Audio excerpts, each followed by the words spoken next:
Hey everyone, this is Ryan Mallory for SharePunter.com. Today is July 10th, 2014. I woke up this morning and if the market's bad when you wake up, you're used to it being like 2 or 3 points in the red. At least that's the way we've grown accustomed to, especially since like April of this year. Since April, the market has not seen a day where it's closed lower than 1%, or closed lower than 1%, or gone up more than 1%. So the market volatility has been really almost like non-existent. So when you wake up in the morning and the market's down, almost like a full percent, or you're thinking to yourself, well, something definitely is not going right in the world today. And so when I saw that, I knew that there must have been some kind of news that came out overnight that caused the push lower in the futures market. And usually what I do at first, I'll pull up my before I start getting into the news, I'll just look at the charts and just see when the spike or the push lower happened. And you started seeing it come out at like 3 a.m. where it just really pushing lower. And so then I saw that there was Portugal news about the banks not being quite up to muster. And so I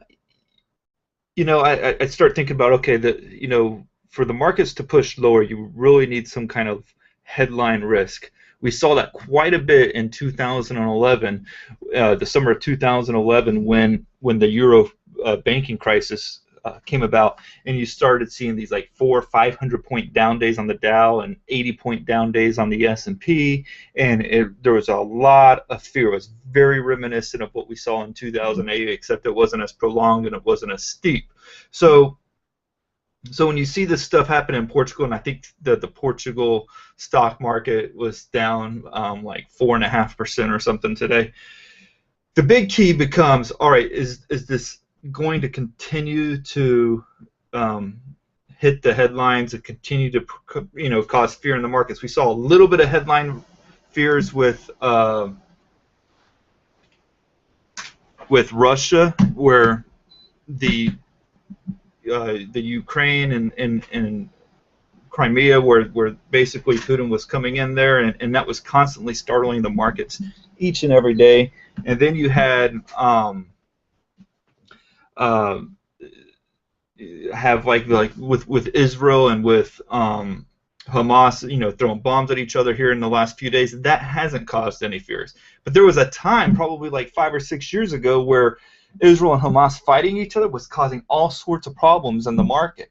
But now that the market has basically accepted that that's going to happen, and now when somebody hurls a bomb into Israel or Israel attacks Hamas, there's literally no response out of the market.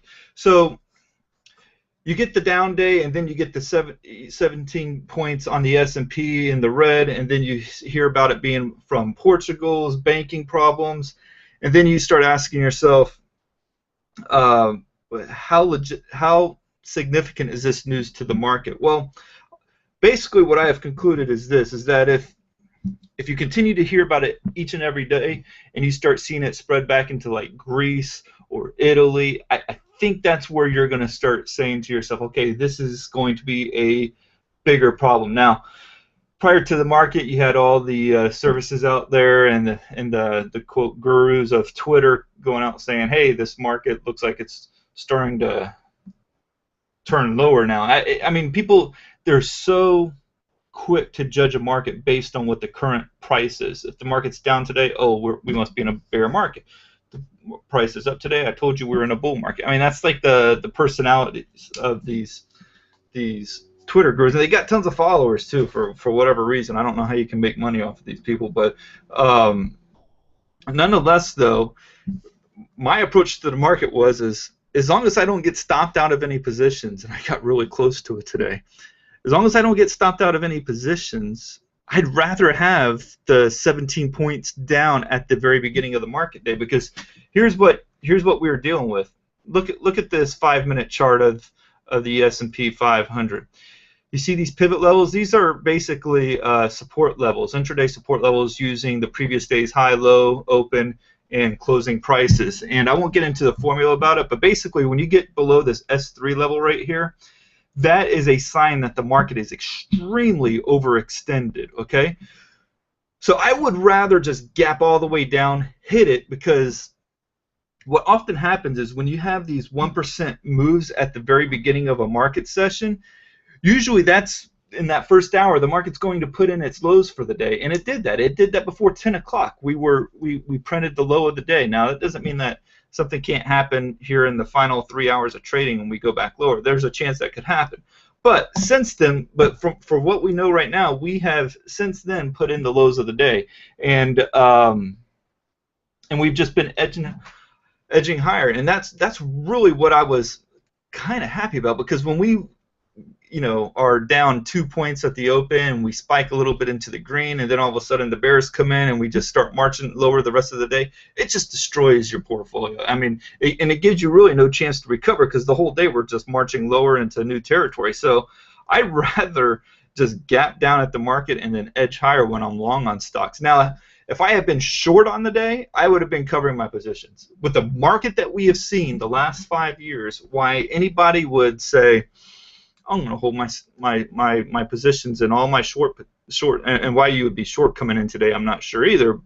But if you were short coming in today and you didn't cover your short positions, I don't know what to tell you. I mean, you've got 5 years of precedent that tells you that the dip buyers buy every freaking dip, and that's the way it's been, and that's the way it's going to be for the foreseeable future until there is a fundamental shift in these markets. Now, that doesn't mean that because I recognize the fact that there's dip buyers in this market and the market's going to continue to buy every dip for the foreseeable future, that I'm somehow uber bullish. No, I'm just cognizant of the current market that we're in. There's no reason to short a market. I don't even like the economy right now. I mean, goodness, look at the GDP from last quarter. It was like negative 2.9%. And the job market's really not getting all that better either.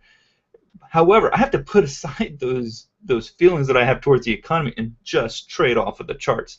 I don't let my views of the economy get in the way of how I trade the markets. And yes, being long for the last 5 years and yet having a pessimistic outlook of the economy does seem to be at odds with each other. However, I can't let my personal opinions of the economy drive how I trade, and far too many traders do that. And you know what? I don't like gut feelings. I don't like this. I just feel like this market's going to tank tomorrow, or if I see the market down 17 points right before the market opens and say, you know what? I got this bad feeling about the market. I can't let that drive my decisions. I have to use the stop losses that I put into place. Like for instance today, Google. My stop loss on Google.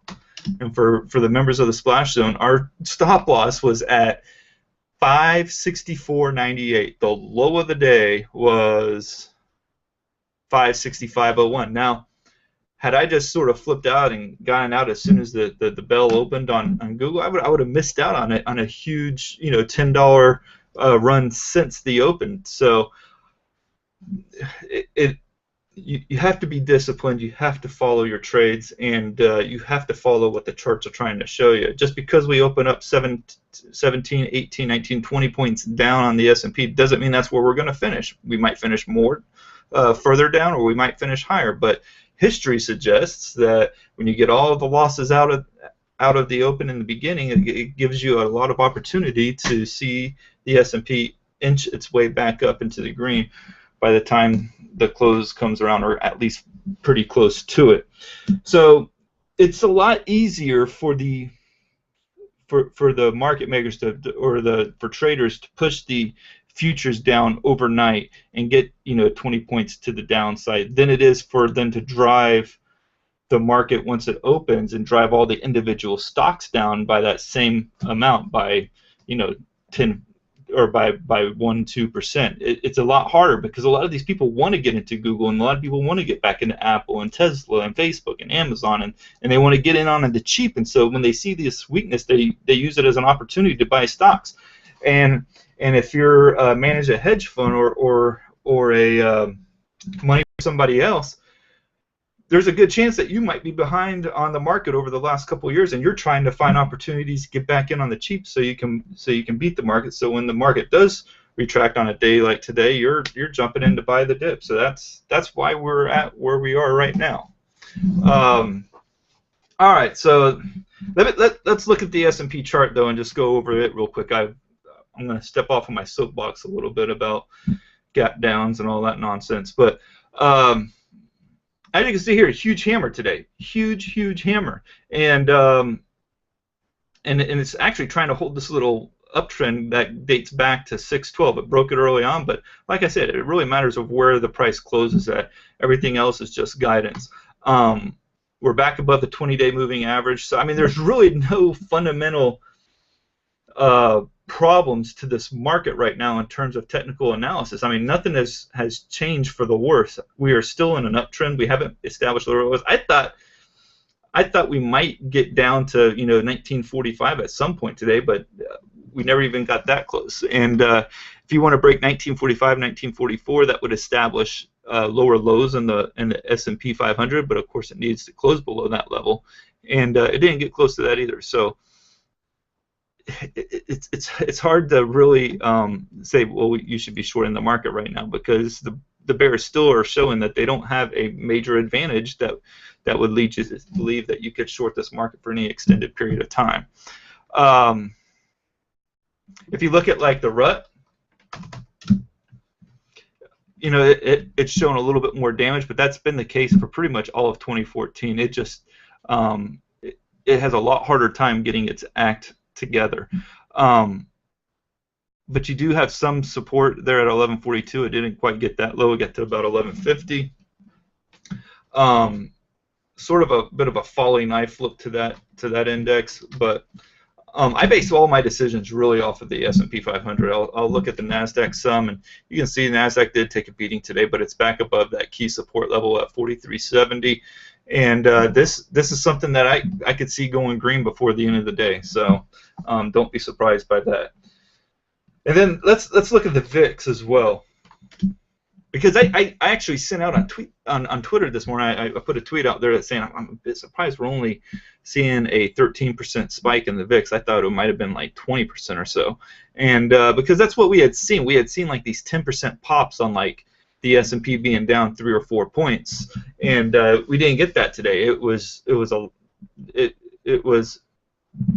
but you would have thought it would have been like 25% on the VIX, and I've seen that happen quite a bit, especially when you get a huge sudden down day that's way beyond anything that we had seen of late, and that didn't happen. So it told me that there was probably a good chance that the buyers are come in and buy the dip off the morning lows.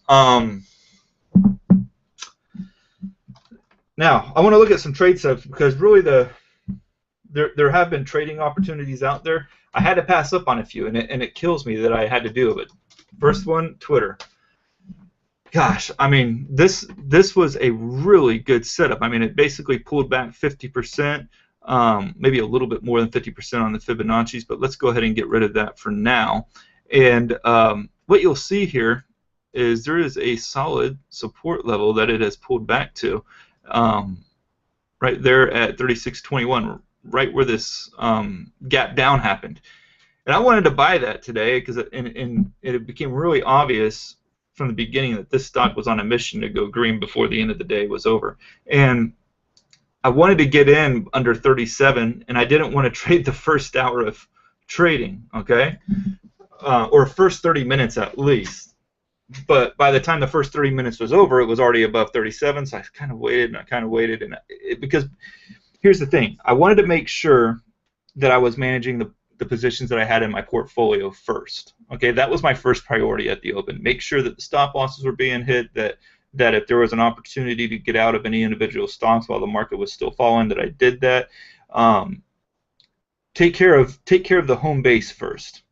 Second, I wanted to make sure that the market was going to stabilize before I got into anything. And then, if I was going to get into something like Twitter, I wanted to make sure that I wasn't, taking a position, around 4 or 5% of risk. I wanted my risk to be really tightly contained so that if I was wrong, it really wouldn't hamper the day's performance. Because at 10 o'clock, 11 o'clock today, nobody knew if this market was going to come right back down again and establish new lows, or even maybe even go lower. And as a result, if that happened, Twitter probably would have come back down too and tested its own lows. And I didn't want to get stopped out for, a 4% loss on top of whatever damage it might have done to the portfolio as well. So I had to be cautious of that risk, and managing the risk is key. If you take care of the risk, you'll always have the profits. And not on every trade, but just in general, the profits will come. You'll be a profitable trader, but you have to manage that risk first and make that your first priority. So Twitter, I didn't get into it, and I'm not going to chase it at this point, because at this point I would have to get in at 37.90 and put a stop loss below the lows of the day at 36.11. That's just too much for me. It's like 5-6%. So forget about it. Forget about it. Facebook is another trade setup. I liked it, but I was going to have to take on about 4.5% of risk. I did like how it was bouncing off of this trend line here. That looked really promising to me, and I still think it looks very promising. I just need a better risk scenario for this trade. A couple more that I'll look at, and I got to sort of wrap this up here pretty quickly. I've been talking for a while now. DDD was another chaser. I'd still like to get this a little bit lower. I don't see any other way around that. But I mean, it's a good setup, though. I mean, look how it's basically pulling back perfectly to the support level. Okay, look at that. That's a good trade setup there. Very good trade setup, and one that I would recommend taking. However, you got to get it to where you can get a little bit less risk. Like I would put a stop loss at 54.48. Right now, it's trading at 57.12. So you're talking about almost like a 5% stop loss. A little bit too much with the kind of conditions we're dealing with today. But I did pick up a couple positions. I picked up PAY, and you can see here it is bouncing really nicely off of this long-term support level. It's got a rising trend line that's coming right up, and it bounced right off of that. So there's two trend lines that have converged together, or two support levels that have converged together, a price support level and a rising support level, and it has held both of them, so it looks really good. The only thing I'd say about Pay is that there is some short-term resistance at 36, taking the chance that it's going to break that. And the other trade that we took today was WDC. It's done really good so far. We got in this one at 94.87. It's now at 96.03, so we're up about a 1.25%. But at the time, I pulled back to the support level, from last month, from June. It bounced off of there really nice, and it was creating at the time a bull flag pattern. So that was really what enticed me to go ahead and jump into this trade. And now it's going off to new all-time highs. So very excited about that trade setup. On the other hand, there is some stocks that I'm a little bit concerned about, namely like CX. It's below this trend line. I really don't like it. I want to see it improve some before we get into the close. And I've given this stock like just about 2 weeks now, and it just hasn't performed the way I would have liked for it to have done. We got barely a profit in it, and at this point, I just see it more as like a time risk, and I'm ready to move on. But I mean, things can change by the time to close. If it improves drastically, maybe I'll give it another day. So sort of like my approach was with it yesterday. And then AXL, a little bit concerning. I'd like to see it get back into the green today, particularly if the market moves into the green. But there's still about 2.5 hours of trading on that one as well. So, but some of the stocks that we have bought the dip on, like Tesla, TSLA. It's holding up well today, and it looks like it could be a candidate to go green. BKD has been a little bit all over the place today, but it's still holding its own. Apple still wants to stay right there near its highs. Goog, we already did that one.